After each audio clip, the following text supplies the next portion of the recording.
Hello, this is Matt on the Moon Lambo channel. Here's a headline from FX Empire. XRP news today. Court ruling on Kraken lifts XRP. Will SEC appeal Ripple case? And so I'm going to talk about that topic. Is the SEC going to appeal, and what that might look like a little bit later in the video, because actually one of the analysts that's pretty well known within the XRP community was asking a couple questions about exactly that. To any other attorneys that might be following him. And also, I want to highlight, well, of course, as you well know, there are all sorts of lawsuits in the world of crypto. There's one that had a recent development having to do with cryptocurrency exchange Kraken, and Ripple's chief legal officer, Stuart Alderati, chimed in with a comment, and also the chief legal officer of Kraken cited the Ripple lawsuit. I want to share with you exactly what he had to say. But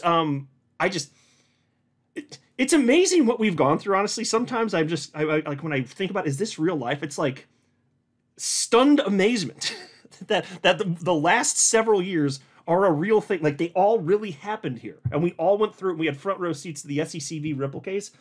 And we had over 75,000 freaking XRP community members represented by attorney John Deaton.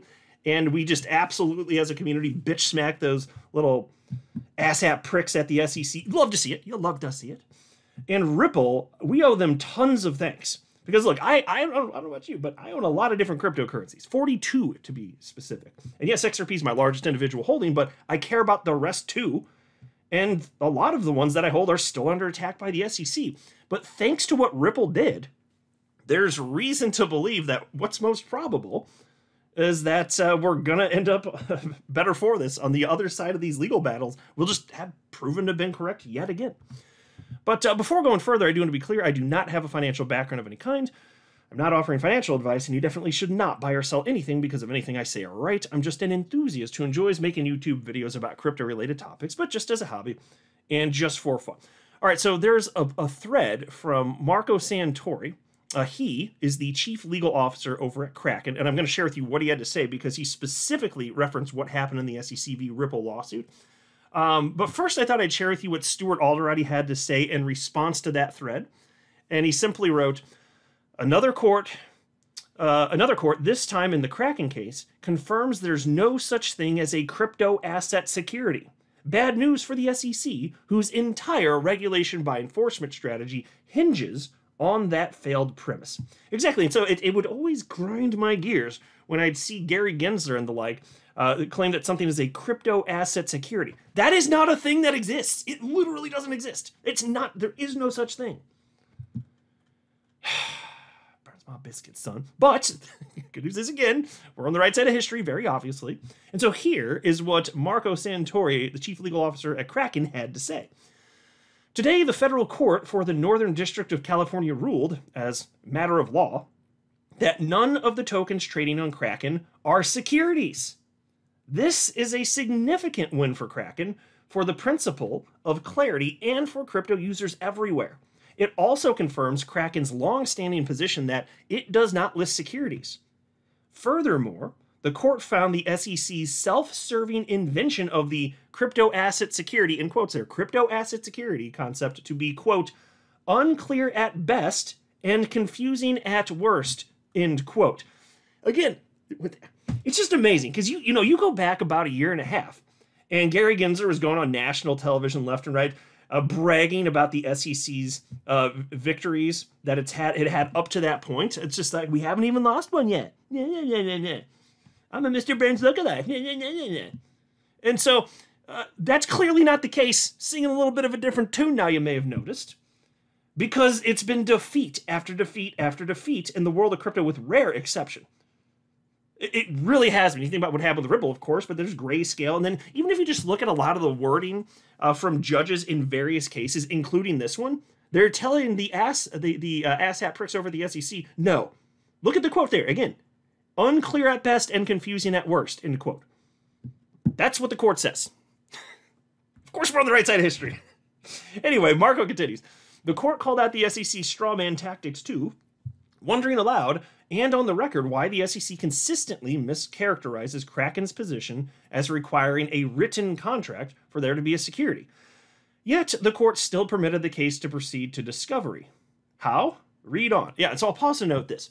So yes, the judge allowed the case to go forward, but it's not a very high bar for that to be the case. So like, frankly, this shouldn't be surprising. Don't read into that. That doesn't mean that the judge thinks that the SEC is correct. He's just saying, no, we need to go through the discovery process, the whole 9 yards, and come to that determination, sure, whatever it's going to be, right? But to get something thrown out, it's a little bit more challenging. It's the same reason I think that pretty much none of us were surprised.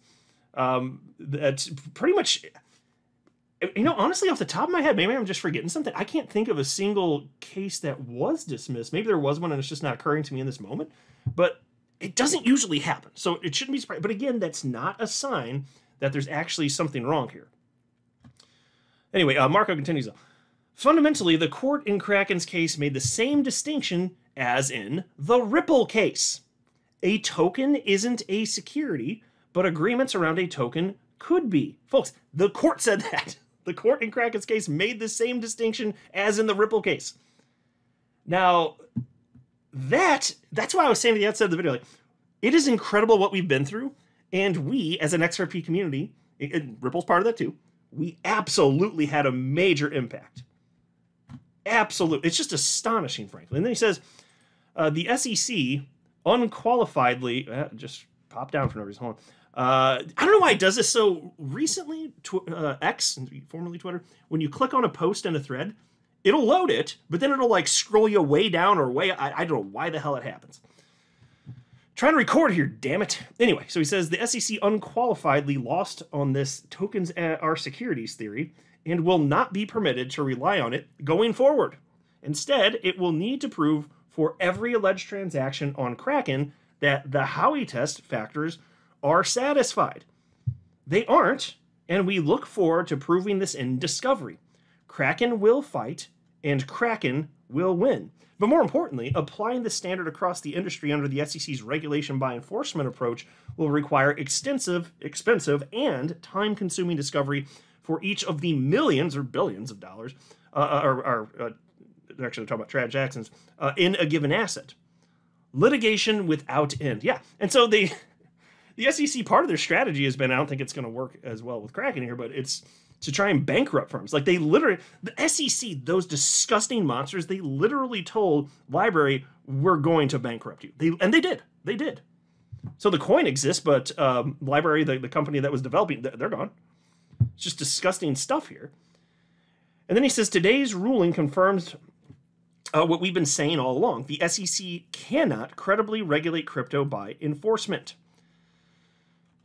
I did the scroll thing again. What is this? I don't know why it does that. It's so annoying. Anyway, burn my baskets. Anyway, it says to wrap this up, to deliver clarity to the industry, to protect consumers, and foster the growth of blockchain technology, Congress must pass a comprehensive market structure framework. We applaud all of those in our government working tirelessly to make this a reality, and we thank the court for its consideration of this case. And so, you know, you love to see a lot of what he just cited there. I mean, too bad the case is going forward. It would have been great to have seen it thrown out, but I don't think realistically anybody thought that was going to happen. And really, you know, our battle here in the XRP community, I mean, it's functionally over. Now, as far as how the market would respond if there's an appeal, it's certainly possible that it wouldn't be favorable. Maybe market gets spooked because they don't know what the hell's going on. I'll just tell you this. If there is an appeal in the SEC v. Ripple case and the price of XRP goes down to any degree, I won't care. It will not matter. XRP has legal clarity. It will participate this bull run. I firmly believe that. And if I'm wrong, I'm wrong. That's just, I mean, we're all entitled to our opinions. That's what I think. And honestly, I think that most of the market gets this. Why do I say that? Well, I have a real good reason, actually. There's more than one, but there's one that comes to mind, frankly. So you saw what happened in July of last year when XRP doubled in price in 4 hours, right? And it didn't stay fine, but it did, right? And there's reason to be excited. Market got jubilant. Okay. Well, it didn't reach anything near that when the actual case ended. So that tells me that most people knew it didn't make sense for it to go up. As I was saying, what XRP go up after the news? Like 15 or 20%? Something like that? Nowhere near 100%. And here we are in a bull market. We weren't, well, I mean, we were heading the wrong way. You know, prices were going down in the months following the legal clarity for XRP last year. But that actually gave me confidence. So I was like, oh, okay. I mean, yes, I want the price of XRP to go up, but what I'm saying is, It's became pretty clear that most people recognize that the piece that mattered happened over a year ago. So they were like, why would I pile into this thing right now when it went up a little bit when we got this news? So that's why I also say, if there's an appeal, people are gonna be like, okay, yeah, there's an appeal, but XRP has legal clarity. And even the SEC, and this I wish every human on the planet knew, and I'm sure most of you do because you're paying attention. Kudos to you. But even the SEC publicly stated, they wrote to Judge Torres, we are not going to appeal anything having to do with whether XRP in and of itself is a security. They told the judge that. So we don't have to worry about that. It is not going to happen, and it doesn't matter. So that's fantastic to see. But still, there's this post, and I was alluding to this at the outset of the video. This is from well-known XRP community member and attorney Fred Rispoli. And he wrote, on the odds of an SEC v. Ripple appeal, can any securities lawyers answer this question for me? If there is an appeal, and if Ripple wins on every issue over the SEC, aside from returning the $125 million penalty to Ripple, does the SEC have to pay statutory interest on that? And by the way, that would really be something, because if there's an appeal, this could go even further south for the SEC. Just keep on digging a hole.